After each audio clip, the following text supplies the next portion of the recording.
অবশেষে মার্কিন যুক্তরাষ্ট্রের বিমানবন্দরে যাত্রীদের আর নিরাপত্তা স্ক্যানিংয়ের সময় জুতা খুলতে হবে না, এমন ঘোষণা দিয়েছেন ট্রান্সপোর্টেশন সিকিউরিটি অ্যাডমিনিস্ট্রেশনের হোমল্যান্ড সিকিউরিটির সেক্রেটারি ক্রিস্টি নোয়েম। মঙ্গলবার এক প্রেস কনফারেন্সে এই নতুন নীতির কথা জানান তিনি।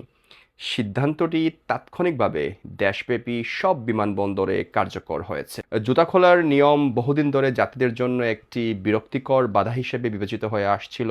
যুক্তরাষ্ট্রে নতুন প্রযুক্তির সাহায্যে টিএসএ এখন যাত্রীদের জুতা না খুলেও সম্ভাব্য হুমকি শনাক্ত করতে পারবে, যার ফলে এই নিয়ম তুলে নেওয়ার সিদ্ধান্ত নেওয়া হয়েছে।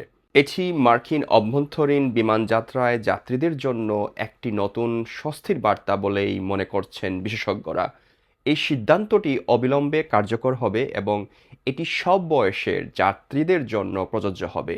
তবে বিশেষ পরিস্থিতিতে বা সন্দেহজনক কিছুর ক্ষেত্রে নিরাপত্তা কর্মকর্তারা প্রয়োজনে জুতা পরীক্ষা করতে পারেন।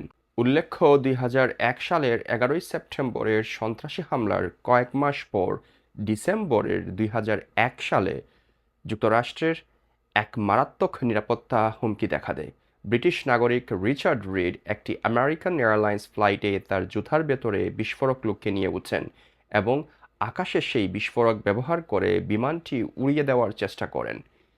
ফ্লাইটটি প্যারিস থেকে মায়ামির উদ্দেশ্যে রওনা হয়েছিল। তবে রিচার্ড বিস্ফোরক সক্রিয় করতে ব্যর্থ হন এবং যাত্রীরা সাহসিকতার সঙ্গে তাকে ধরে ফেলেন এবং বাধা দেন। বিমানটি নিরাপদে বস্টনে অবতরণ করে।